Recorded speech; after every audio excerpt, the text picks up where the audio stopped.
अल्लाह ताला ने मोमिन बनाया, मुसलमान बनाया, साहिब ईमान बनाया।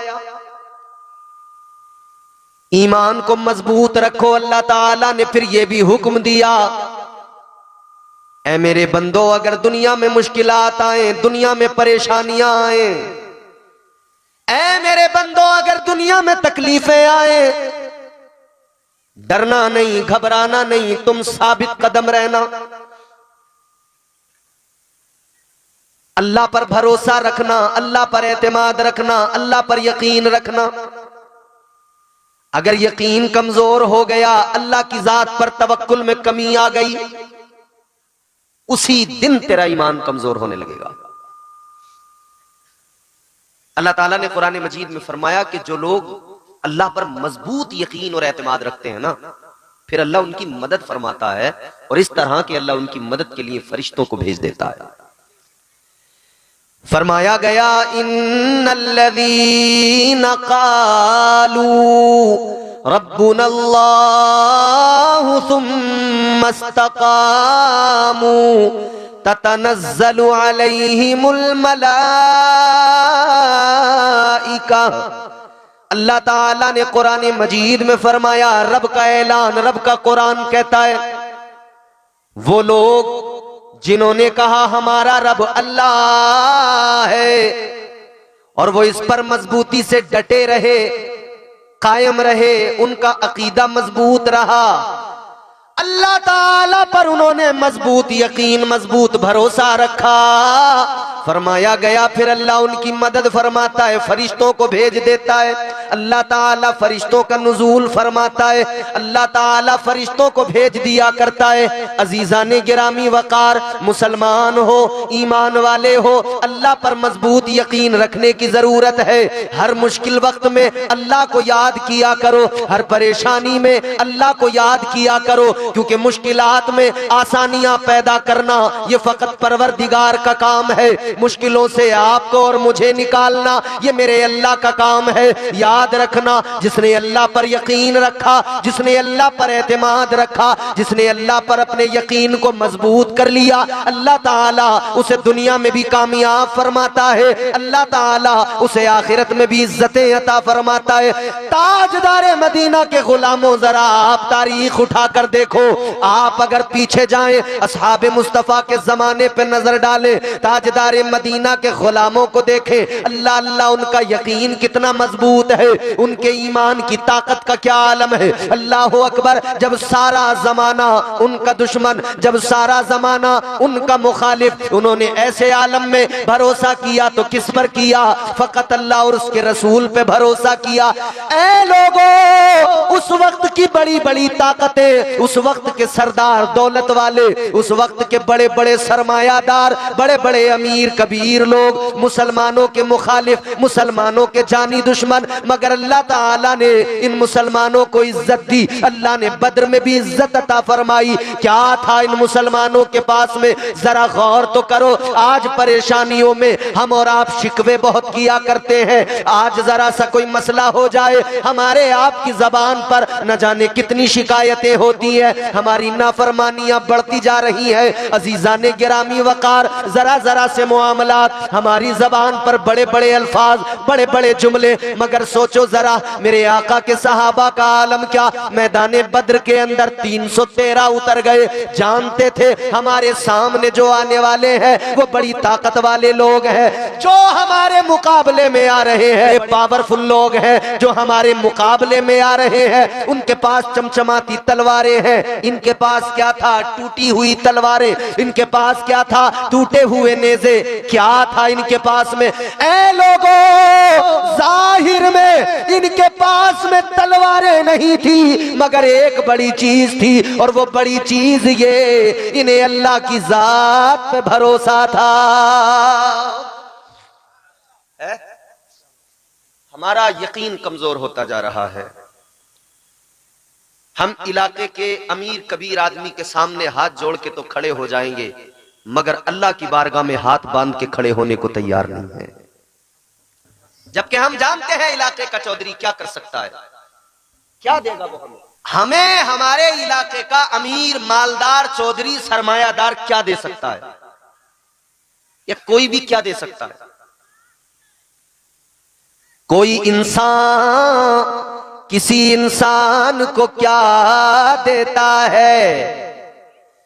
आदमी सिर्फ बहाना है, खुदा देता है।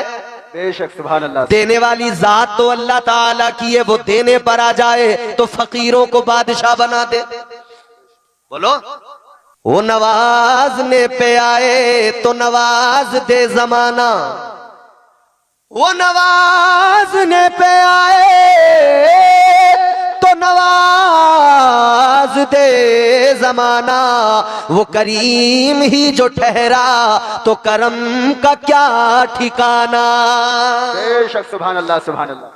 वो नवाजे तो फिर क्या बात है, वो नवाजे तो फिर क्या कहना। क्योंकि दुनिया में कोई कितना ही अमीर क्यों ना हो, कोई कितना ही मालदार क्यों ना हो, आखिर उसका खजाना कम होता जाता है। वो अपने माल से निकालेगा, खजाने से जितना निकालेगा खजाना उतना कम होता जाएगा, उतना कम होता जाएगा। क्या आपने देखा नहीं, जो 100 साल पहले बड़े मालदार थे, उन्होंने खजाने जब कम करने शुरू किए तो उनके खत्म हो गए, उनके पास आज कुछ नहीं बचा, जमींदारियां खत्म हो गई, उनके मालो दौलत सब खत्म हो गए। याद रखना, दुनिया का बड़े से बड़ा खजाना खत्म हो सकता है, मगर अल्लाह का खजाना ऐसा, उसमें कभी कमी नहीं आती है। अल्लाह के खजाने में कमी नहीं आती। और याद रखना, जब अल्लाह नवाजे, जब अल्लाह करम फरमाए, तो जिस पे अल्लाह नजरे इनायत कर दे उसके खजाने भी बढ़ते जाते हैं। सुभान अल्लाह, सुभान अल्लाह।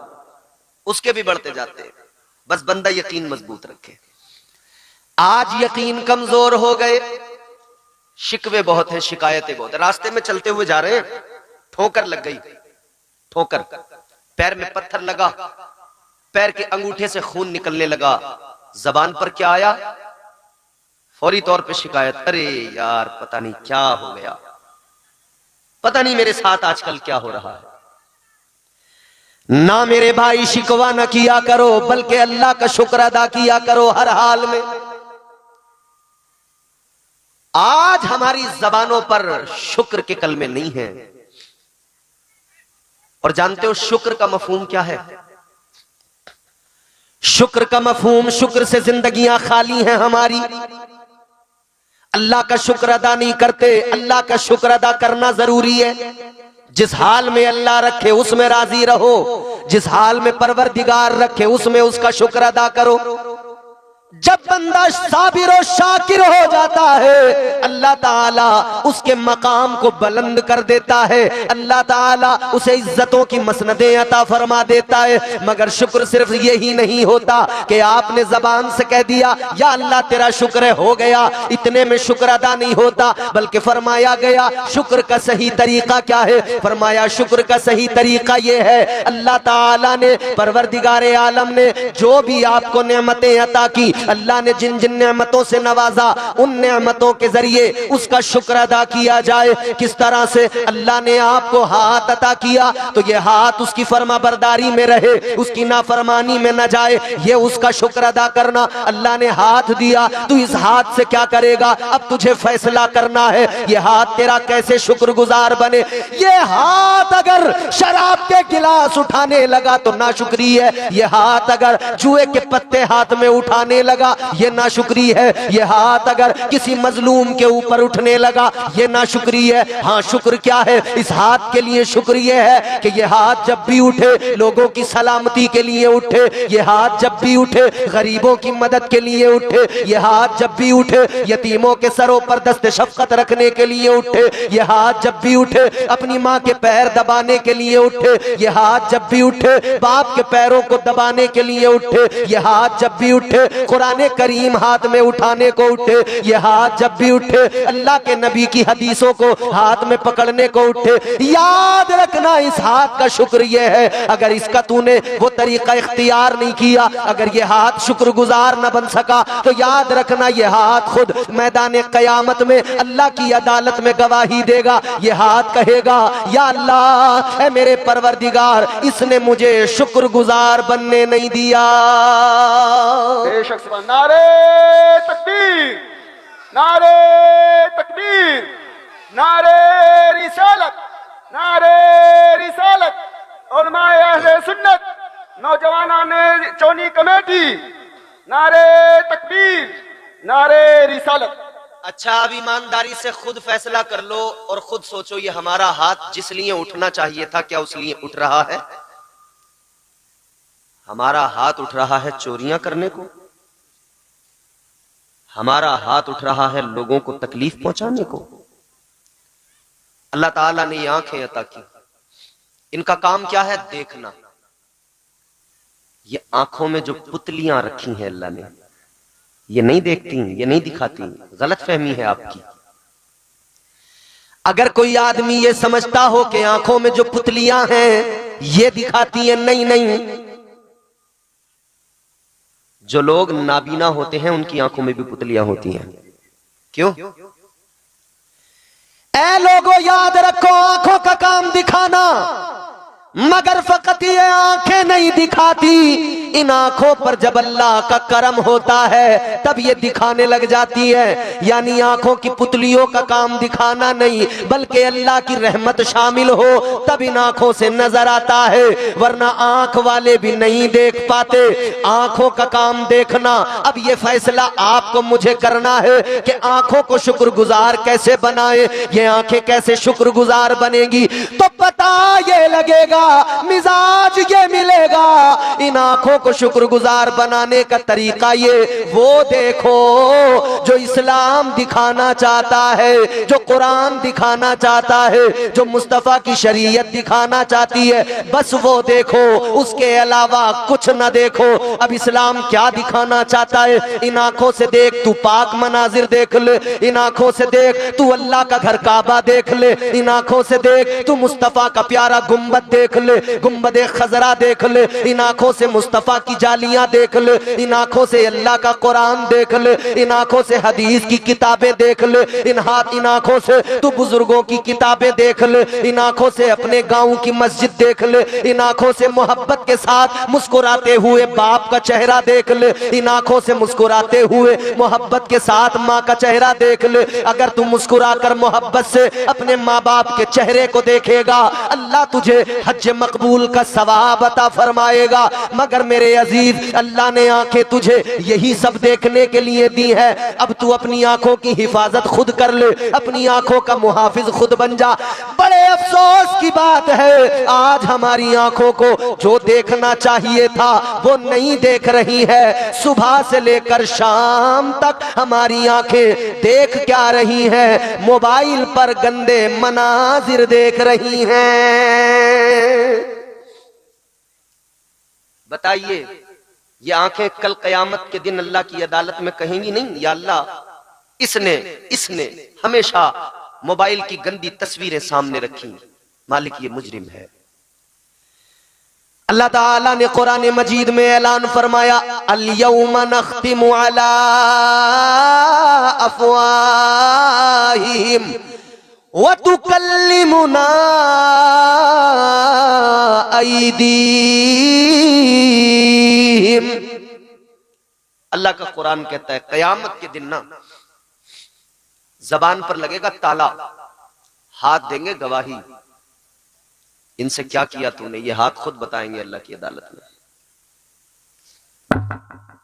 क्योंकि जबान से आदमी मुकर जाता है। अच्छा, अल्लाह की अदालत में तो मुकर नहीं सकता ना, यहां की अदालतों में भले मुकर जाए, सेशन कोर्ट में मुकर सकता है, डिस्ट्रिक्ट कोर्ट में मुकर सकता है, बयान बदल सकता है, हाई कोर्ट में बयान बदल सकता है, सुप्रीम कोर्ट में भी बयान बदल सकता है, मुकर सकता है।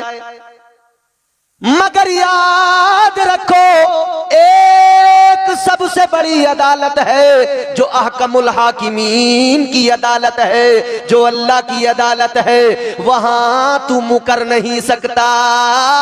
जो कुछ यहां किया सारा का सारा अल्लाह की अदालत में सब कुछ सामने होगा, दफ्तर रखे हुए होंगे, मुकरने का कोई रास्ता ही नहीं निकलेगा, बच ही नहीं सकता। तो कोई सूरत ही नहीं है बचने की, गुंजाइश ही नहीं निकल सकती।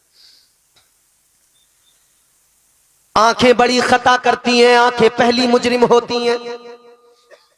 और ये बड़ी मशहूर सी बात है। एक आदमी ने ना एक फल तोड़ लिया एक दरख्त से।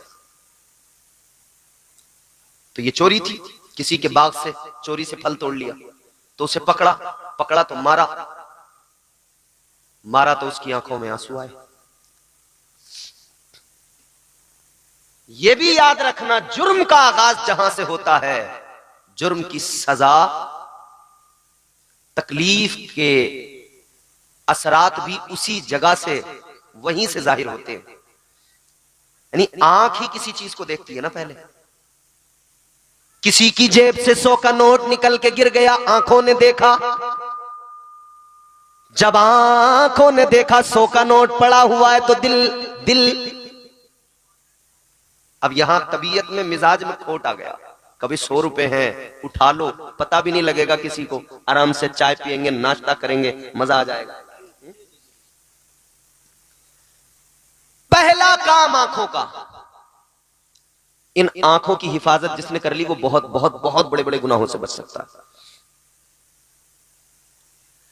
मोबाइल आपने आंखों के सामने किया, आंखों ने देखा। जब आंखों ने गंदे मनाजिर देखे, जब आपने मोबाइल में नाचती हुई लड़कियां देखी, उनके नंगे बदन देखे, तो जवान का दिल फिर जो है गड़बड़ा गया। पहला कसूर किसका? आंखों का। पहला कसूर आंखों का। आंखें देखती हैं तब दिल फैसले लेता है। दिल अगर तेरे काबू में नहीं है तो नफ्स उसे बहका के गलत फैसला सुनाएगा, और वो गलत फैसला तुझे गुनाहों के दलदल में धकेल देगा। क्या वजह है कि आज घरों में कुरान तो रखे हुए हैं, मगर सिर्फ ताकों के अंदर, अलमारी के अंदर। हर वक्त हाथ में मोबाइल है, मगर कुरान दिन में एक बार भी नहीं उठाया जा रहा। बहुत बड़ा जलसा किया आपने, बहुत खुशी की बात है, बहुत खुशी की बात है। बहुत बड़ा मजमा आया, बहुत मेहनतें की, अल्लाह ताला मेहनतों को कबूल करे। मगर ये जितना बड़ा मजमा आया था, जितने लोग आए थे आकर चले गए, और जितने आप बाकी हैं, सब अपने आप, खुद अपने आप से अपने बारे में सवाल कर ले। मैं नहीं किसी को कहता, खुद अपने आप से अपने बारे में सवाल कर ले कि मुझे कितने दिन हो गए कि मैंने कुरान को इन हाथों में उठाया है। कितने दिन हो गए? महीनों गुजर गए। रमजान जब आया था तब हमने हाथों में कुरान उठाया था, तब थोड़ा बहुत कुरान पढ़ा था। अब रमजान सामने आने को है, तब से हमारे हाथों में कुरान नहीं आया। बदकिस्मती है हमारी, तुम जानते नहीं अजीजों, आज हम कुरान हाथों में उठाने को तैयार नहीं, कुरान पढ़ने को तैयार नहीं। कल बड़े जुल्म हो रहे थे, सहाबा को मारा पीटा जा रहा था, और काफिर ये कहते थे कुरान न पढ़ना, कुरान की तिलावत न करना। वो जुल्म तो सहते थे, मगर अल्लाह के कुरान की तिलावत किया करते थे। अजीजा ने गिरामी वकार, आज हमने तो सोच लिया ये मदरसे में पढ़ने वाले मौलवी, ये मदरसे में पढ़ाने वाले मौलवी, पढ़ने वाले तलबा, ये काफी है कुरान पढ़ने पढ़ाने के लिए। जब किसी का इंतकाल हो जाता है, हमारे पास फोन करते लोग, हजरत कुरान चाहिए, हजरत कुछ पारे हो तो दीजिए, इसाले सवाब करना है, हजरत कलमा शरीफ पढ़ा हो तो दीजिए, इसाले सवाब करना है, हजरत अगर आयत करीमा पढ़ी हो तो दीजिए, इसाले सवाब करना है, हजरत अगर कुछ जिक्र अस्कार किया हो तो दीजिए, इसाले सवाब करना है। ऐ मेरे मोमिन भाइयों, कितने शर्म की बात है, फोन कर करके इधर उधर कहा जा रहा है कुरान पढ़ा हो तो कुछ पारे दीजिए, कुरान पढ़ा हो तो कुछ पारे दीजिए। हाय कितने शर्म की बात है, इधर उधर कुरान के पारे मांगने वाले, इधर उधर से कुरान की तिलावत मांग के कराने वाले। ये सोच ले, तू भी तो कुरान पढ़ सकता था, तेरे घर वाले भी कुरान पढ़ सकते थे, तेरे रिश्तेदार भी कुरान पढ़ सकते थे। बदकिस्मती ये कि आज कुरान से रिश्ता इतना कमजोर हो गया, इतना कमजोर हो गया।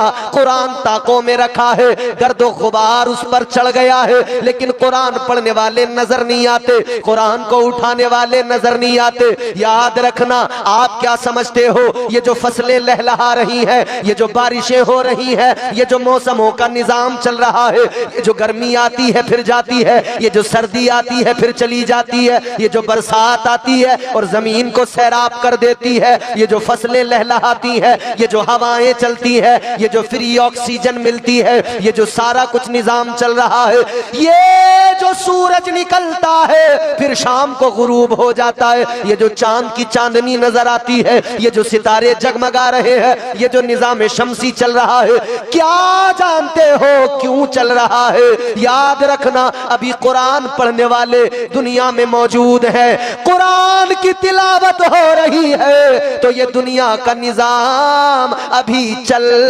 रहा है। सुभान अल्लाह। जिस दिन कुरान पढ़ने वाले नहीं रहेंगे ना, ये निजाम शम्सो कमर रुक जाएगा। ये जो तुम्हारे गांव में तुम्हें छोटे छोटे मदरसे के बच्चे नजर आते हैं ना, टहलते हुए शाम को, तुम तो सिर्फ देखते हो किसी मदरसे में पढ़ने वाला कोई गरीब का बच्चा है, मगर तुम नहीं जानते ये सुबह फजर में जब तुम सोते होते हो, जब अपने बिस्तर पे उल्टे पड़े होते हो, 3 घंटे 4 घंटे की मूवी देखकर जब तुम सोते हो, तब एक मदरसे में पढ़ाने वाला उस्ताद बेदार होता है। मोहतमिम साहब का मदरसा है माशाअल्लाह। जब कोई वहां बेदार होता है फिर वो तलबा को बेदार करता है, जगाता है। फिर ये बच्चे उठते हैं, सर्दी के मौसम में वुजू करते हैं, तो बिस्तर से हाथ पैर निकालने को तैयार नहीं है, उठकर वुजू करते हैं। फिर वुजू करके ये अपने नन्हे नन्हे हाथों से कुरान उठाते हैं, फिर ये बैठ जाते हैं और झूम कर पढ़ने लगते हैं, अल्हम्दुलिल्लाहि रब्बिल आलमीन। जब ये छोटे छोटे बच्चे अल्हम्द की अलिफ से लेकर, अल्हम्द की अलिफ की चोटी से लेकर वन्नास के सीन के घेरे तक पहुंचते हैं, ये वहां पर झूम के पढ़ रहे होते हैं। याद रखो, ये छोटे छोटे बच्चे कुरान इधर पढ़ते हैं, उधर रब की रहमतें जोश में आ जाती है, अल्लाह खुश होता है। अभी इस बस्ती के अंदर, अभी इस इलाके के अंदर कुरान पढ़ने वाले मौजूद हैं। अल्लाह ताला अपनी रहमतों को उन बस्तियों पर बरसाता है जहां कुरान पढ़ने वाले ये बच्चे, कुरान पढ़ने वाले ये तलबा, कुरान पढ़ने वाले ये कारी, कुरान पढ़ने वाले ये उलमा, कुरान पढ़ने वाले मुसलमान, कुरान पढ़ने वाली खवातीन, कुरान पढ़ने वाले बुजुर्ग, कुरान पढ़ने वाले जवान मौजूद होते हैं। याद रखो, एक बंदा भी अगर उस आबादी, उस बस्ती में कुरान को पढ़ लेता है, अल्लाह ताला वहां पर अपनी रहमतों का नुज़ूल फरमा देता है। अल्लाह तबारक व तआला ने हजरत आदम की बाईं पसली से पहली खातून, पहली औरत हजरत हव्वा को पैदा फरमाया। जी, हजरत आदम की आंख खुली, आंख खोल के देखा, कौन आप? कौन? कहा मैं औरत। आपकी पसली से मुझे पैदा किया गया, आपके लिए पैदा किया गया। अब हम जिन्स को पाया तो दिल को सुकून आया, जब हम जिन्स को पाया तो दिल को सुकून आया, करार आया, तो फिर आपने हाथ भी बढ़ाया। अल्लाह ने फौरन हुक्म सादिर फरमाया, आदम हाथ न लगाना, करीब न जाना। या अल्लाह मेरे लिए पैदा किया, फिर हाथ क्यों ना लगाऊं? जब मेरे लिए पैदा किया तो क्यों हाथ ना बढ़ाऊं? परवरदिगारे आलम ने फरमाया, आदम पैदा तो तुम्हारे लिए किया है, तुम्हारी ही पसली से पैदा किया है, मगर सुनो अभी हव्वा तुम पर हलाल नहीं है। अल्लाह ताला ने फरमाया, हव्वा भी तुम पर हलाल नहीं। या अल्लाह कैसे हलाल होंगी? अल्लाह ने फरमाया, पहले मेहर अदा कर दो। या अल्लाह कैसे अदा करूं? मेरे पास क्या देना है? अल्लाह ने फरमाया, आदम माल दौलत खजाना सोना चांदी नहीं देना। ऐ आदम, हव्वा का महर ये कि तुम मेरे महबूब पे 10 मरतबा दुरूद पाक पढ़ दो, महर अदा हो जाएगा। सुभान अल्लाह, सुभान अल्लाह। नारे तकबीर, नारे रिसालत, मसलके आला हजरत, फैजाने आला हजरत। माशाअल्लाह, माशाअल्लाह। दुरूद पाक 10 मरतबा पढ़ दो, महर अदा हो जाएगा। अजीजों, पता लगा बगैर महर के निकाह इम्पॉसिबल। ये निकाह का बहुत ही जरूरी हिस्सा। बगैर निकाह, बगैर महर के औरत हलाल ही नहीं होगी। मगर हमारे यहां महर की बात आती है तो लड़के की औकात से ज्यादा मेहर उसके सर पे बांध दिए जाते हैं, और वो इसलिए कि 4 पहिया जो ले रहे हैं, अरे कि जो होगा देखा जाएगा। उस टाइम उस वक्त तो जोश जोश में आ रही है बोलेरो स्कॉर्पियो, बांध दो जितने बांधने। अब बाद में लड़के की हालत ये, बच्चों का हाल देखे या बीवी का वो लाखों रुपए का मेहर अदा करे। मगर नौजवानों याद रखना, ये मेहर अदा करना जरूरी है। ये जो ख्याल है ना लोगों का कि बस साहब माफ करवा लो, क्यों माफ करवा लो? तो कोई फकीर है, भिखारी है? तेरे अब्बा जब रिश्ता करने गए थे तो पूरे प्रधान बन के गए थे, यूं कह रहे थे मेरे लल्ला के तो 5-5 लाख कैश के रिश्ते आ रहे हैं। तो जब तो तू बड़ा अमीर कबीर आदमी था, अब क्यों माफ करवा रहा जी? जब बुलेट की जरूरत थी, जब जवाब में 2 लाख चाहिए थे, तो तू बड़ा अमीर था, बिचौलिया भी 5 बीघे जमीन को सीधा 50 बीघा बता रहा था। और मेहर का नंबर आया तो मैंने माफ कर दो। याद रखना, मेहर में मुआफी का कोई तसव्वुर नहीं। और तू होता कौन है तू जाके कहे कि जी माफ कर दो? ये औरत की मर्जी है, उसको अगर उसके दिल में आ जाए, अगर वो खुद ही कह दे चलो मुझे नहीं चाहिए जी, वो अलग बात हो गई। वरना तू जाके कहे कि जी माफ कर दो, कोई माफी नहीं होती। तेरे कहने पे अगर माफ भी किया औरत ने तो होते ही नहीं, माफ होते ही नहीं, लेनी पड़ेगी। यहां अगर नहीं दिए तो कब्र में हिसाब भी होगा, हश्र में हिसाब भी होगा। जर्रा जर्रा हश्र में कांटे पे तोला जाएगा, किबरिया के सामने हरगिज न बोला जाएगा। मेहर मुआफ नहीं होते, हक है औरत का उसको दे। और फिर देने के बाद ऐसा भी कोई चक्कर नहीं है क्या अगले दिन कह रहे लिए वो जरा पैसे दे दिए, वो जरूरत पड़ रही, तेरा हक ही नहीं रहा उन पैसों पर।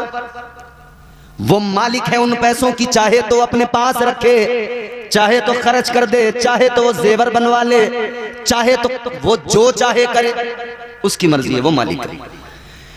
तो मेरे बुजुर्गों इतना जरूर याद रखना, अपने बच्चों को आखिरत के वबाल से बचाना है तो आज उनका मेहर इतना रखवाओ ताकि वो आसानी से अदा कर सके, वो उन पे बाकी न रह जाए, वो उनकी जान पे बोझ न रह जाए। सुभान अल्लाह, नारे तकबीर, नारे रिसालत, मसलके आला हजरत, फैजाने आला हजरत, माशाअल्लाह माशाअल्लाह। अब मैंने आपको पहली चीज बता दी, मेहर जरूरी। आगे बढ़िए। निकाह के अंदर, अच्छा पूरी शादी में निकाह, मगर हमने अपने इलाके में देखा और भी दीगर इलाकों में, कुछ इलाकों में मुख्तलिफ पाया, कुछ इलाकों में अपने यहां जैसा देखा। हमारे यहाँ जब लड़का दूल्हा बनेगा, छोटी सेहरे का ऐलान हो जाएगा, मस्जिद से इमाम साहब ऐलान कर देंगे, या अगर घर पे ही अपनी एटरिया पे माइक रखा है तो वहीं से ऐलान होगा, सुबह को होगा कासिम भाई का चोटी सेहरा शुरू हो गया है, गांव की तमाम औरतें आ जाएं, हो गया ऐलान। चोटी सेहरे में दुनिया भर की औरत मौजूद, दुनिया भर का मर्द मौजूद, 1.5 घंटे तक फोटो हार लाए, 1.5 घंटे तक जब फोटो खींचे तो गांव के कई बुड्ढे ऐसे भी होते हैं बेचारे, उन्हें झुंझलाहट होती रहती है। वो बैठे बैठे कितना टाइम कर लिया, बारात नहीं लेके जाओगे? तुम्हारा कोई तरीका है, तुमने तमाम टाइम नहीं कर लिया, बारात नहीं लेके जाओगे? मगर मेरे अजीजों, फोटो तो 1.5 घंटे तक होते रहे, पूरा जोर दिया गया, खूब हुजूम लगा। उसके बाद में बारात चली। अगर हाफिज साहब की जैसी बारात तो चलो बगैर डीजे वीजे के, मगर कई बार ऐसी बारातें हैं जो पूरी मौज मस्ती धूम धड़ाके के साथ चलती हैं। और मियाँ पूरे कर्रो फर के साथ बारात निकली, 2 घंटे इन्होंने तबीयत से डीजे बजाया, पहले गांव में, गली गली में, फिर इन्होंने शर्टें उतार उतार के घुमा दी लड़कों ने, ऐसे करके शर्टें उतार उतार खूब नाचे। जब नाच नाच के जाफ आ गए, जब इन्हें हालत खराब हो गई तो अब बोले बारात लेके चलो, खूब भीड़ भाड़ रही। बारात लेके पहुंचे तो भूखे थके हारे, क्योंकि पहले बड़ी मेहनत कर ली थी, थक के गए। जाते ही जो खाने पे टूट के पड़े, इधर ये खाने पे टूटे, उधर लड़की के बाप का सांस रुकने लगा, ऊपर नीचे। अल्लाह खैर फरमाए कहीं बेइज्जती ना हो जाए, डरता है यार आदमी। अब इन्होंने खाया तबीयत से, फिर कोई पेड़ के नीचे, कोई इधर कोई उधर, कोई किसी बैठक पे, कोई दुकान के आगे, कोई कहीं कुर्सी डाले हुए, कोई गुटखा, कोई सिगरेट, कोई बीड़ी फूंक फांक के 1 घंटा और बातें मिला के रफू चक्कर। कोई अपनी बुलेट से आया, कोई अपनी ट्रॉली लेके आया, कोई अपना कार लेके आया। भाई इन्होंने खाया पिया और कोल्ड ड्रिंक पी और सिगरेटें उड़ाई, धुएं निकाले और बाद में सबके सब रफू चक्कर। अब रह गए 10 आदमी निकाह के लिए। अबे निकाह के चक्कर में तो ये सारा कुछ तुमने किया था, तो जो असली चीज थी उसे छोड़ के सब भाग गए। भाई आप किसी के इंतकाल में जाते हैं तो मतलब क्या होता है कि नमाज जनाजा में हमें पहुंचना, यही तो होता है। नमाज जनाजा में पहुंचने का मतलब कि हम जाकर नमाज जनाजा पढ़ेंगे, मरहूम के लिए दुआए मगफिरत करेंगे। अगर दुआए मगफिरत कर ली, नमाज जनाजा पढ़ ली, दिल को तसल्ली हो गई, हम उसकी तदफीन में शरीक हो गए। मैंने मिसाल दी, दुआ कर। आप किसी के निकाह में जा रहे हैं, आपने तो दुआ ही नहीं की उसके लिए। दुआ का वक्त कब था? जब निकाह हो रहा था। निकाह के बाद में इमाम साहब हाथ उठा के दुआ कर रहे थे, 5-7 लोग बैठे थे, उसमें भी 2-4 छुआरों के चक्कर में बैठे थे। अगर छुआरों का ये लालच ना होता तो वो भी कब के निकल गए। अजीब तमाशा है, निकाह के लिए सारा इंतजाम और निकाह में लोग गायब। याद रखना, निकाह में शिरकत जरूरी। ये पूरे इलाके के लिए मैं कह रहा हूं बात, और पूरे मुल्क के लिए कह रहा हूं। शादी में आने का मतलब इतना सा बना लो, जो हमारे निकाह में शामिल हुआ बैठा, बस उसे मानो कि वो शादी में आया, और जो निकाह की महफिल में नहीं बैठा, समझो ही मत कि वो आया तुम्हारी शादी में। बस समझो वो तो खाना खाने आया था, वो मुंह दिखाने आया था, वो खाना खाने आया था, वो आया चला गया। शादियां करो मगर तरीका मेरे मुस्तफा की बारगाह से सीखो। ताजदार मदीना ने शादियों का तरीका अपनी उम्मत को सिखाया है। तो निकाह के वक्त में शरीक रहें जरूर। अब कल को कासिम भाई की बारात जाएगी, जाओगे बारात में? गांव के लोग हैं, कुछ रिश्तेदार, कुछ गांव वाले, तो खा के भाग आओगे या रुकोगे निकाह में? हाँ, परसों को फोन करके इनसे हाफिज नाज़िम से पूछूंगा तुम्हारे गांव वालों ने मेरी बात पर कितना अमल किया। हाँ, मालूम करूंगा मैं इनसे। आज से अहद कर लो, जब किसी की शादी में जाएंगे निकाह में जरूर शरीक होंगे। निकाह में शरीक होकर दुआ में शरीक होंगे। उस वक्त की दुआ हमारे लिए भी, दूल्हा दुल्हन के लिए भी अल्लाह कबूल फरमाएगा, तो हमारा भी बेड़ा पार, उनकी भी जिंदगी खुशगवार। तो निकाह में शामिल हो जाइए। अब मसला यह है कि निकाह जरूरी था, मगर हमारे यहाँ निकाह से पहले तमाम दुनिया भर की रस्में पूरे जोर देकर उनको किया जा रहा था। और अल्लाह रहम फरमाए, शुरू जब रिश्ता होता है ना, झूठ वहीं से शुरू हो जाता है, पहले ही दिन से, जब से बुनियाद रखी जा रही है। बिचौलिया जैसे ही आया, बोले हाजी जी करना रहे लड़के का ब्याह। बोले अभी इरादा ना है जरा मेरा, रिश्ते तो बहुत आ रहे हैं, अभी एक 5 लाख कैश दे दिया था, मैंने मना कर दिया। अच्छा, इसका मतलब जानते हो, बता रहा है 5 लाख से नीचे वाला करने का मेरा इरादा है नहीं। अगर तो फिर अब अगर बिचौलिया इस हैसियत का रिश्ता लाया है तो वो कहता है मैं हाजी जी 5 लाख की क्या बात कर रहा हूं, हम दिलवाएंगे, करो रिश्ता। तो फिर सहम जाता है कि अच्छा कहाँ है। जैसे ही इसके दिल को खुशी मिली ना कि मामला सही है, बोले कहाँ है। अब बिचौलिया यहां से झूठ बोलना शुरू करेगा, पहले ही शुरुआत झूठ से। बिचौलिया कह रहा लड़की ऐसी है, देखते ही भूख भाग जाएगी। और जब देखने पहुंचे तो कई लोग ऐसे भी मामलात होते हैं कि उनकी वाकई भूख की भाग जाती है, 2-3 दिन उनसे खाया ही तो नहीं जाता। अरे बोले बड़ा झूठा आदमी कहाँ ले। और बिचौलिया तो बसते टांगे हुए, अभी तुमने देखे कहाँ खूंखार वाले बिचौलिया, ये तो अभी कपड़ों वालों से वास्ता पड़ा है, एक जोड़ी कपड़े, थोड़ा सा नाश्ता, थोड़ा सा खाना, बस बेचारे इसी में खुश हैं हमारे वाले। तो वो झोला टांगे हुए जो बिचौलिया चल रहे हैं डायरी लेके। एक बिचौलिया मुझे आजमगढ़ में मिला, मुझे रिसीव करने आया आजमगढ़। अब रास्ते में लोग आते हैं तो हमसे दुआ सलाम होने के बाद में मालूम ही कर लेते हैं साहब क्या नाम है, क्या काम है। मैं बोला जनाब आपका नाम, उन्होंने नाम बताया। मैंने कहा आप क्या करते हैं? बोला मैं रिश्ते कराता हूं। तो मैंने कहा ये तो रिश्ते आप कराते हैं, अच्छी बात है, काम क्या है? बोले यही काम है मेरा। अब मैं थोड़ा सा हैरान भी हुआ, मुझे इंटरेस्ट भी आया कि इनसे जरा तफसील मालूम करूं। तो मैंने कहा कैसे, क्या तरीका है? बोले ये रही डायरी, इसमें लड़के वाले आते हैं तो उनकी पूरी जानकारी नोट कर लेता हूं, लड़की वाले आते हैं तो उनकी पूरी लिख लेता हूं, फिर जिसका जिससे मेल मिलता देखता हूं, उसी का मेल मिलाता हूं। मैंने कहा इसमें तुम्हारा चार्ज क्या? बोले अगर जिले के अंदर है तो 5000, जिले के बाहर है तो 10,000। जिले की बाउंड्री क्रॉस हुई 10,000। मैंने कहा यार कितने रिश्ते करा देते हो महीने में? बोले मैं तो तीसरे चौथे दिन एक ना एक रिश्ता करा ही देता हूं। मैंने कहा तेरा कारोबार बड़ा अच्छा चल रहा है, तेरे काम पे तो ना कोई जीएसटी है ना टैक्स है, कुछ भी नहीं है, दनादन कमा रहा है तू तो। और नाश्ते अलग मार रहा, मुर्गे अलग उधेड़ लिया, बड़ा बढ़िया कारोबार है। अच्छा, कुछ लोग बिचौलियों से उकताए तो उन्होंने फिर अपने लिए बिचौलिया का काम इंटरनेट से लिया, वहां पे वेबसाइटें बन गई मैरिज के लिए, marriage.com, मैरिज ब्यूरो बन गए, बड़े बड़े दफ्तर खुल गए शहरों में। लेकिन मसला यह है, कराइए अच्छा काम है, एक दूसरे के साथ एक दूसरे को जोड़ना अच्छा काम है, रिश्ते कराइए जरूरी है, मगर बिचौलियों एक बात याद रखना, झूठ बोल के रिश्ते न कराना। आज अगर तुमने झूठ बोल के रिश्ता कराया तो झूठ की बुनियाद पे होने वाला रिश्ता हमेशा दिक्कतें आएंगी, परेशानियां, कल सारे राज खुलते चले जाएंगे, हकीकतों से पर्दे उठते चले जाएंगे। फिर नतीजा ये होगा, जो आपस में रिश्तेदार बने, रिश्तेदार में होनी चाहिए मोहब्बत, मगर इनके अंदर मोहब्बत जरा भी नहीं, एक दूसरे को ऐसे देख रहे हैं जैसे कटरा दूसरे कटरे को देखता है। देखा ना, कटरा दूसरे को कैसे मन्या के देखता है।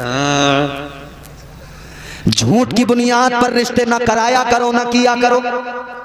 अच्छा, मैंने जब आपको ये बात बताई कि साहब बुलेट और 4 लाख और 5 लाख, तो तमाम लोग इस पर तो पूरा जोर दे रहे हैं कि लड़के वाले ऐसा करते हैं साहब, लड़के वाले ऐसा करते हैं, मगर ये जो यूं सर डाल के हाथ जोड़ के मजलूम बने टहलते हैं ना लड़की वाले, ये भी कुछ कम नहीं है। इनके हालात भी नाज़िम खलीली साहब ऐसे हैं, जब रिश्ता करने का इरादा करेंगे ना बेटी का, तो ये भी कोई शरीफ आदमी से थोड़ी मिलना चाह रहे हैं, किसी से भले आदमी से। इन्हें भी अपना रिश्ता बेटी का करने के लिए कोई बड़ा अमीर कबीर आदमी चाहिए, सरकारी नौकर चाहिए। अगर इन्हें नेक शरीफ नमाजी लड़का बता दो तो उसे तो नजरों में नहीं लाते, खातिर में नहीं लाते, कहते साहब हम ऐसी जगह रिश्ता करेंगे। तो फिर ये गया बड़े अमीर कबीर आदमी के पास, तो हाथी के पास जाएगा तो टक्कर तो झेलनी पड़ेगी, इतने गन्ने देने पड़ेंगे एक बार में, खुराक तो ज्यादा है हाथी की। तू गया क्यों था हाथी के पास? अब रो रहा हाथी के पास जाके के कहां से खिलाऊं इतना, अब तो तुझे खिलाना पड़ेगा। बेटी का रिश्ता करने गया तो ख्याल ये बहुत बड़ा मालदार मिल जाए, सरकारी नौकर मिल जाए, थोड़ी बहुत कमी भी होगी तो कहेगा कोई बात नहीं, ऐसा तो होता रहता है थोड़ा बहुत। शरीफ आदमी नेक हो, गरीब आदमी चाहे जितना शरीफ जितना नेक, उसमें ऐब नजर आते हैं, और मालदार में चाहे जितने ऐब हो वो बड़ा साफ नजर आता है। जिनके आंगन में अमीरी का शजर लगता है, ये अलमिया है। जिनके आंगन में अमीरी का शजर लगता है, उनका हर ऐब जमाने को हुनर लगता है। अब तुमने इतने बड़े आदमी से रिश्ता किया, दीनदार तो तुमने देखा नहीं जी, लड़की वाले सब सुन ले, दीनदार देखते तो दीनदारी की वजह से मामलात अच्छे रहते। अब दीनदार नहीं देखा तो दिक्कतें आ रही हैं, बार बार डिमांड बढ़ती जा रही है, हर मौके पर उसे चाहिए और खूब चाहिए। दीनदार आदमी देखते तो वो हरगिज ऐसा नहीं करता, दीनदार कभी ऐसा नहीं करता। अजीजाने गिरामीउल कद्र, आका का फरमान है, दीनदारी की बुनियाद पर रिश्ते किया करो, दीनदारी की बुनियाद पर अपने रिश्ते जोड़ा करो। मगर हमारा हाल ये, हमने दीनदारी को साइड कर दिया। अजीजों जरा गौर करो, अब जरा जहन करीब करो, फिर वहीं मेरे साथ सफर करो। निकाह मर्द का औरत के साथ, ये निजामे कुदरत है, ये निजामे परवरदिगार है।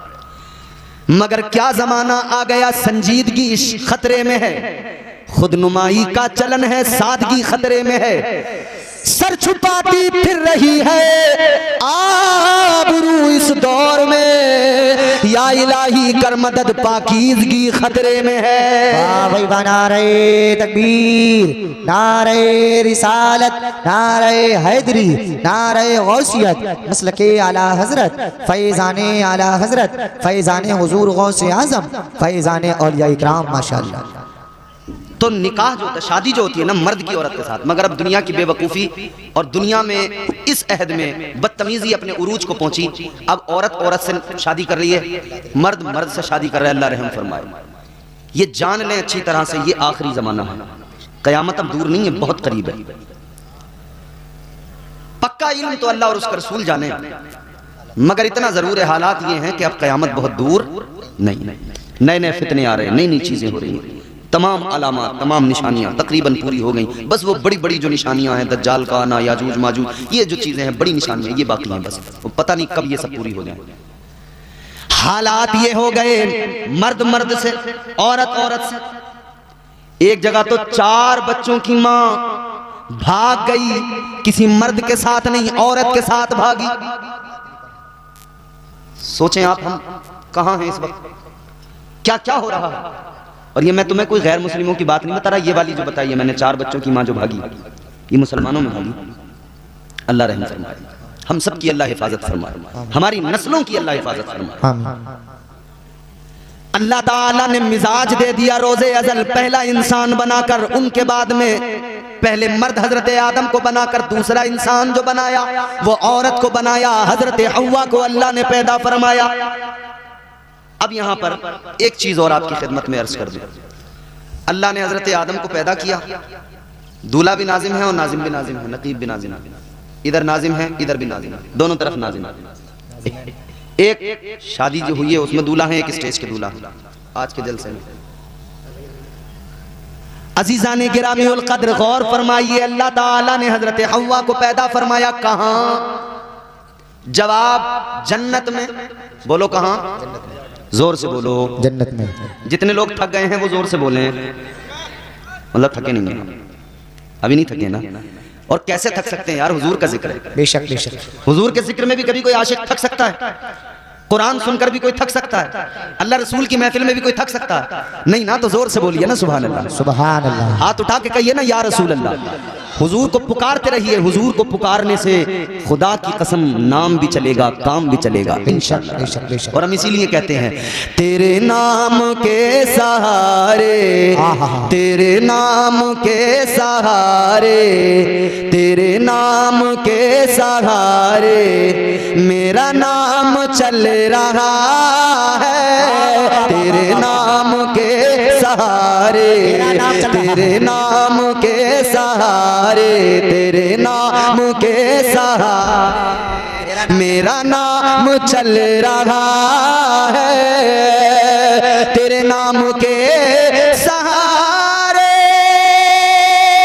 मेरा नाम चल रहा है, तेरा नाम ले रहा हूँ आका, तेरा नाम ले रहा हूँ, मेरा काम चल रहा। सुभान अल्लाह, माशाअल्लाह।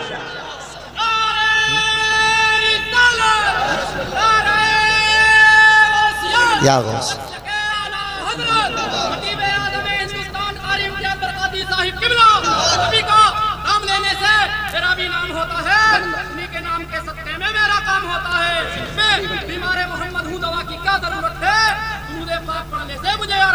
सुभान अल्लाह। नारे तकबीर, नारे रिसालत, नारे हैदरी, मद्दाह रसूल अनाम मौलाना नूरुद्दीन साहिब किबला, माशाअल्लाह।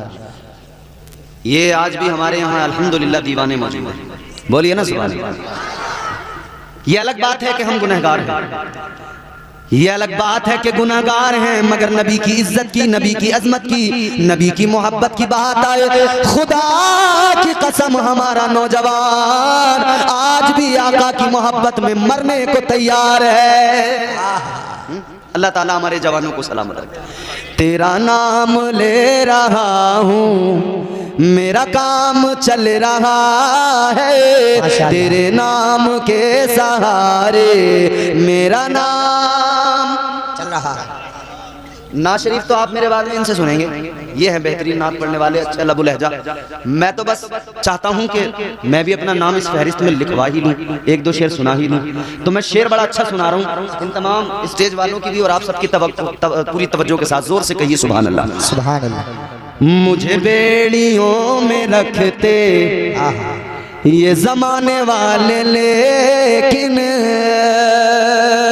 मुझे बेड़ियों में रखते, मुझे बेड़ियों में रखते ये जमाने वाले, लेकिन मुझे बेड़ियों में रखते,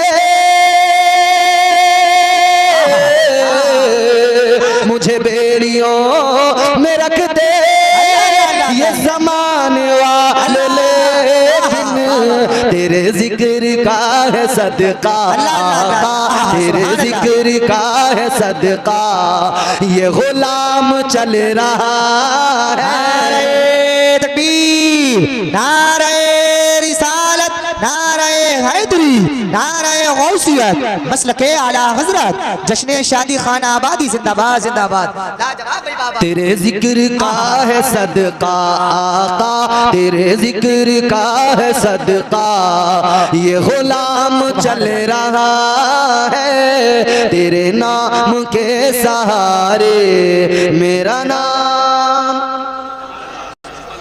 चैनल वालों आप भी बोलो सुभान अल्लाह।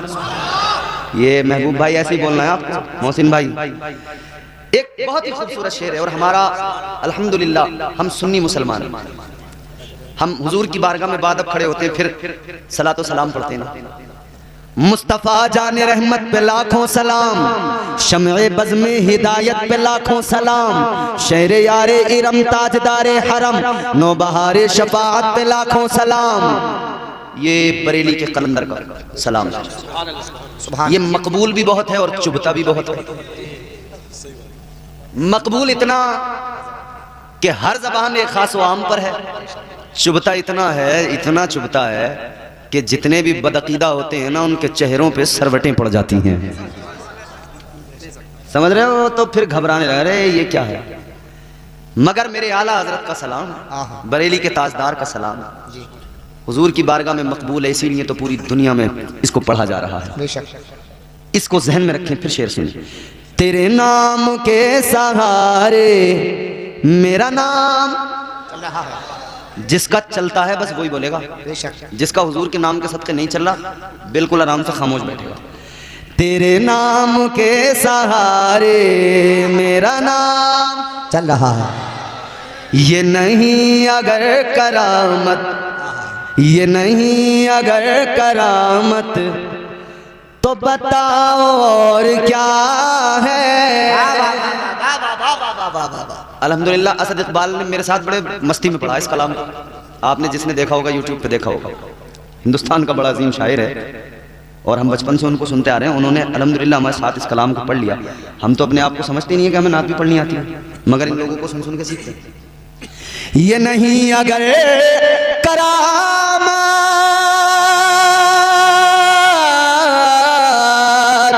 ये नहीं अगर करामत तो बताओ और क्या है। जहां जाओ आला हज़रत, जहां जाओ आला हज़रत, जहां जाओ आला हज़रत का सलाम चल रहा।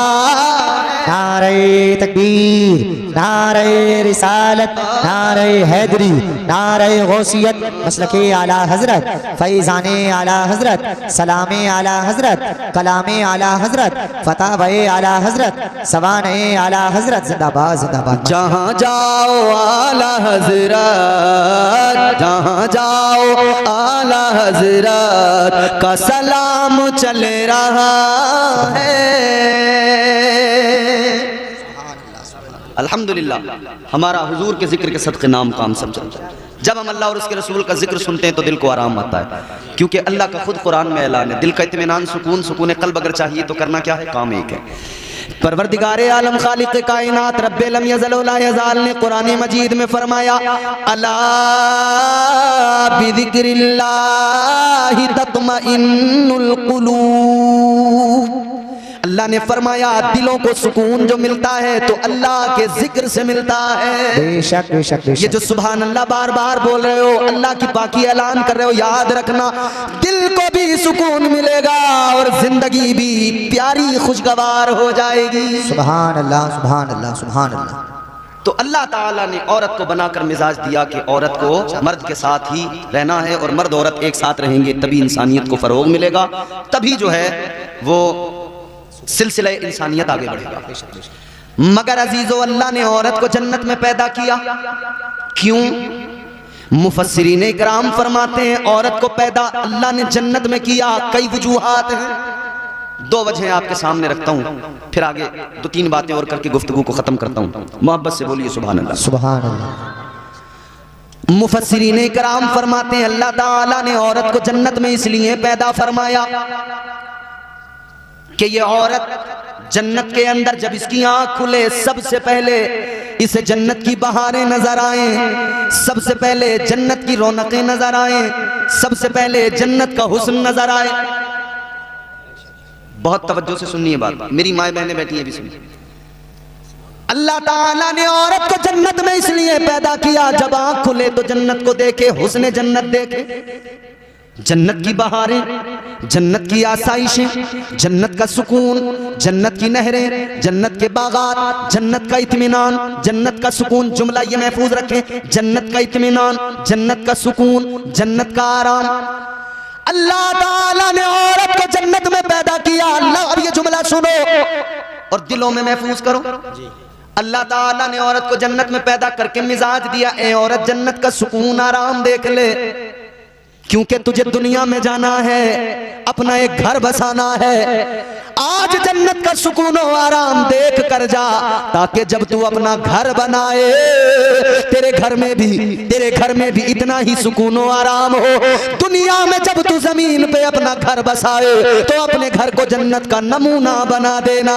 सुभान अल्लाह, नारे तकबीर, नारे रिसालत, मसलके आला हजरत, फैजाने आला हजरत, जिंदाबाद जिंदाबाद, माशाअल्लाह। खेत में बगले देखे हैं तुमने? पानी चलाते हो जब गर्मी में बगले आते हैं खेत में, बगले के पीछे एक और बगला आया तो बगला फौरन उड़ के देखता है। समझाना तो नहीं पड़ेगा इसके आगे। गौर फरमाइए, अब दूसरी वजह भी सुन लीजिए तो बात क्लियर हो गई कि जन्नत में औरत को पैदा किया। खामोश, आराम से बैठो। तुम्हारे लिए जब कह दिया तुम्हारा जो भी है रास्ते का खर्च तुम्हें दे दिया जाएगा, अब डिस्टर्ब करोगे ना बेटा फिर अच्छा नहीं होगा। गौर फरमाइए क्या मिजाज दिया अल्लाह ने कि औरत घर में अपने घर में जब अपने घर को बसाए तो जन्नत का नमूना, जन्नत का। ये अलग बात है कि आजकल हमारे घरों की हालत ये है कि इतनी हाय हाय है कि लगता ही नहीं कि ये घर जन्नत का नमूना है। मियां बीवी में इतनी लड़ाई है, उनमें आपस में खुद नहीं बन रही है। बीवी भी हाथ धो के मियां के पीछे पड़ी है और मियां भी, और मियां तो बेचारा कई मामलों में ऐसा मजलूम, उधर अम्मा बहने भाई वो इसे जो है आर लगा रहे हैं, जो पहने में आर लगी रहती थी, एक आर इधर से ये मारते हैं, ये कुत्ता हुआ बीवी के पास पहुंचता, एक उधर से वो लगाती, ये बीच में पिसरा। बैलेंस बनाते बनाते इसका बैलेंस बिगड़ गया। अम्मा कह रही है जोरू का गुलाम हो गया, भैया कह रहे हैं कि हमारा भैया बड़ा अच्छा था, मगर जब से ये आई है ना, ये नागिन है, नागिन, ये इसने तो छीन लिया हमारे भैया को। और वो कह रही है तुम्हें तो अपनी अम्मा की और अपनी बहनों की भैयों की फिक्र है, मुझे मेरी थोड़ी फिक्र है तुम्हें। तुम तो अपनी अम्मा की सिखाए में हो, तुम्हारा घर ना हो देंगी तुम्हारी बहनें। अब ये अगर बहनों की सुने तो अम्मा कह रही कोर्चा कर दिया, कोर्चा कमा की न दे रही है जब से ब्याह हुआ है इसका, अलग कर दिया है, खट्टा सास ससुरों को दे दिया आपने, उन पे इकट्ठे कर दिया है। अम्मा कह रही है मुझे तो रखने को भी न देता, पहले तो रखने को दे दिया करता था। अल्लाह ने मिजाज दिया घर को जन्नत का नमूना बनाओ, तो ये सिर्फ एक घर की किसी बीवी के लिए नहीं है, तमाम औरतें, क्योंकि सास भी पहले बहू थी ना, सास भी पहले, तो उसका भी घर इसका भी घर, तो दोनों को मिलकर इसे जन्नत का नमूना बनाना है। एक बनाएगी दूसरी नहीं बनाएगी तो बात बनेगी नहीं। अच्छा एक बात, अब दूसरी वजह जन्नत में क्यों पैदा किया गया औरत को। अल्लाह ताला ने औरत को जन्नत में पैदा करके मिजाज दिया कि औरत जन्नत में जरा आंखें खोल के देख ले, तुझे जन्नत में हूरें नजर आएंगी, हूरों का सजना संवरना, हूरों का हुस्न नजर आएगा। और हूरों के हुस्न की बात अगर आती है ना तो सुनो हुजूर, नारे तकबीर, नारे रिसालत, नारे हैदरी, नारे गौसियत, मसलके आला हजरत, फैजाने आला हजरत, हजरत अल्लामा मौलाना हुजूर सैयद मुकीमुर रहमान साहिब किबला, हजरत अल्लामा हुजूर सैयद मुकीमुर रहमान साहिब किबला, हजरत अल्लामा हुजूर सैयद मुकीमुर रहमान साहिब किबला, उलमाए अहले सुन्नत जो लोग सामने खड़े हुए हैं, मेरे भाई सैयद साहब किबला भी आ गए हैं, आप लोग बहुत जल्द सामने से कुर्सियों पर आकर बैठ जाएं, बड़ा अच्छा लगेगा। आरे रसूल आपकी बस्ती में तशरीफ लाई है, आप लोग सुकून और इत्मीनान के साथ में बैठ जाएं, और जो लोग पीछे वाली कुर्सियों पर बैठे हैं वो लोग भी आगे की कुर्सियों को पुर कर लें, क्योंकि अभी आप देखेंगे कुछ ही देर के बाद में पीर तरीकत रहबर राह शरीयत हुजूर हसन मियां साहिब किबला इंशाअल्लाह वो भी तशरीफ लाने वाले हैं, आप लोग बहुत जल्द आ जाइए। बैठो बैठो, माशाअल्लाह। आप देख रहे हैं खतीब हिंदुस्तान, मुफक्किर इस्लाम हज़रत अल्लामा सैयद मुकीमुर रहमान साहब क़िबला मद्दज़ल्लहु नूरानी तशरीफ़ फरमा हो चुके हैं। अब हज़रत का मेरे बाद में बेहतरीन खिताब होगा, पहले ना तो मनक़बत फिर हज़रत का खिताब। अब हज़रत का आना मतलब इस बात की अलामत है कि अब हमारे जाने का रास्ता क्लियर है, समझ रहे हो। हज़रत की तशरीफ़ आवरी का मतलब यह है कि हमारा टिकट कट चुका है। अब टिकट इधर हज़रत के पास पहुँचेगा, अब वोट आपके होंगे, कैंडिडेट हज़रत होंगे, आपके नुमाइंदगी हज़रत फरमाएंगे। ज़ोर से ज़रा दिल लगा के बोलो सुभान अल्लाह। सुभान अल्लाह। तो मैंने क्या अर्ज किया, अल्लाह ताला ने औरत को जन्नत में पैदा करके मिजाज दिया। दूसरी वजह, अल्लाह ने औरत को जन्नत में पैदा किया कि वो जन्नत के अंदर जब आंख खोले तो उसे जन्नत में हूरें नजर आए। हूरों का हुस्न क्या है अजीजों? फरमाया गया एक बार इंसान को मौत आती है, कितनी बार? एक मर्तबा। एक मर्तबा मौत आती है, मगर समझाने के लिए, आसान करके ताकि लोग समझ जाएं, समझाने के लिए। मेरे आका ने फरमाया अगर बंदे को 2 बार मौत आनी तो एक ही बार है, मगर समझाने के लिए, अगर 2 बार मौत आती तो दूसरी बार उस वक्त आती जब वो जन्नत में पहली मर्तबा अपनी आंखों से किसी जन्नत की हूर को देखता, उसका हुस्न देखता, ये बर्दाश्त नहीं कर पाता। ऐसा हुस्न है जन्नत की हूरों का, ये हुस्न है, आपके तसव्वुर से परे है वो खूबसूरती। मगर सुनो, अल्लाह ताला ने जन्नत के अंदर हूरों को रखा है। अच्छा, जब हम ये वाली बात करते हैं ना, तो कई चोटीधारी टन टनाटन वाले वो जो है अंगुष्ठ नुमाई करते हैं। अब तो इन्होंने एक फिल्म बना दी 72 हूर। हम इनसे कहते हैं कि 72 हूरों पे फिल्म बनाने वाले बेगैर, तो कभी वो जो अप्सराओं का जिक्र है 300 अप्सराओं का, उन पे भी कभी कोई फिल्म बनाओ। तुम्हें बड़ा शौक है ना? अबे भाई, तू इस्लाम पे उंगली बाद में उठाना, पहले दूसरे मज़ाहिब पढ़ के देख। वहां भी स्वर्ग और नर्क की जब बात होती है ना, तो वो स्वर्ग का जिक्र करते हुए वो भी कहते हैं कि साहब वहां पे अप्सराएं मिलेंगी। तेरी अप्सराएं सही, इस्लाम में हूरों का नाम सुनते तेरे मिर्ची लग जाती है, क्योंकि अल्लाह ने हूरों को इतना खूबसूरत बनाया, तेरे जैसे नापाकों के लिए नहीं है। अल्हम्दुलिल्लाह, हम पाक ईमान वालों के लिए अल्लाह ने हूरों को बनाया है। तो हूरें बड़ी खूबसूरत, अल्लाह ने औरत को जन्नत में पैदा करके मिजाज दिया। औरत जब तेरी आंख खुलेगी तुझे हूरें नजर आएंगी। मिजाज दिया परवरदिगार ने कि तू जन्नत की हूरों को देख ले, उनका हुस्न देख ले। ऐ औरत, जन्नत की हूरों को देख ले, उनके हुस्न को देख ले।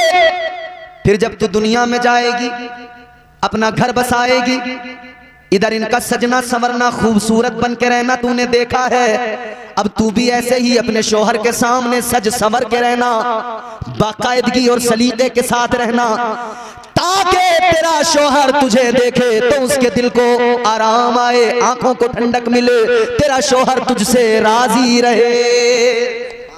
सुभान अल्लाह, माशाअल्लाह। तो औरत को सजने संवरने का मिजाज दिया अल्लाह ने कि अपने शोहर के लिए जरा अच्छे से सज संवर के उसके सामने रहे। मगर हमारी औरतों का हाल ये, घर में रहेंगी तो वो जो आते हैं ना, वो दरवाजों पे बेचने 80-80 रुपए के टुकड़े, फूल फंकड़ी वाले, जैसा सर्कस वाले कपड़े पहनते हैं ना वो वाले, तो इकट्ठी हो जाते हैं झुंड लगा के, ये अच्छे हैं 80-80 रुपए में, घर में पहनने को क्या है, ठीक ही तो है। घर में 80-80 रुपए के टुकड़े पहनेगी आपने आदमी के सामने, और जब मोहल्ले में ब्याह आने दो किसी का, फिर ये बच्चा पहचान ही नहीं रहा अम्मा मेरी है किसी और की है, पूरा हुलिया बदल गया, सूरत बदल गई। अल्लाह रहे, आदमी पहचानता बस, क्योंकि वो भी सूरत से नहीं हरकतों से पहचानता। याद रखना मेरे अजीजों, मोहल्ले में शादी आ गई, अच्छा इसने घर में सूट पहले से जो कीमती है ना वो इसीलिए लिए, कह रही कि आने जाने के लिए है, और वो फटे पुराने फटीचर से वो लिए घर में पहनने के लिए। मतलब क्या, अच्छे वाले आने जाने के लिए और ये बेकार वाले शोहर को जलाने के लिए।